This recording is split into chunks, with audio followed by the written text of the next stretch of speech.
Donc là, je suis avec les élèves du lycée Vauvenargues d'Aix-en-Provence. Contrairement à ce qu'on pourrait imaginer, c'est pas un jeu. Qu'est-ce que c'est? C'est un outil de rééducation du poignet, C'est-à-dire, avec l'objectif de se rééduquer le poignet lorsqu'on est blessé, tout en s'amusant.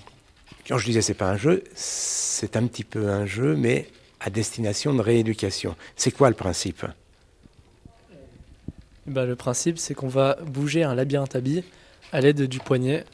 Donc le patient qui s'est blessé va jouer tout en se rééduquant. Donc Ouais, c'est un peu plus qu'un jouet du coup. Voilà, c'est vrai que parfois, ça m'est arrivé, la rééducation, c'est pas très drôle. On nous oblige à faire des mouvements sans vraiment beaucoup d'objectifs, le même mouvement pendant plusieurs dizaines de fois, alors que là, c'est associé à un jeu.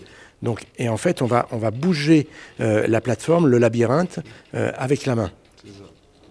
Ce qui nous oblige finalement à reproduire tous les mouvements et on est un petit peu guidé par le jeu. Ah oui, clairement, ça force le patient à établir tous les mouvements et à faire tous les mouvements pour arriver à réaliser le parcours, justement, pour se rééduquer.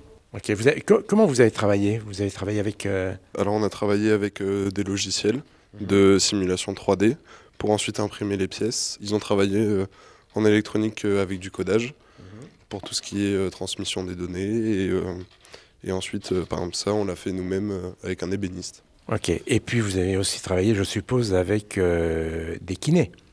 On a vu un kiné, en effet, on a présenté le projet, on lui a posé des questions et il a validé notre projet en disant que les mouvements étaient bien représentatifs de ce qu'il faisait pour la rééducation et que c'était un bon moyen pour les enfants de capter leur attention pour la rééducation. Ok, très bien.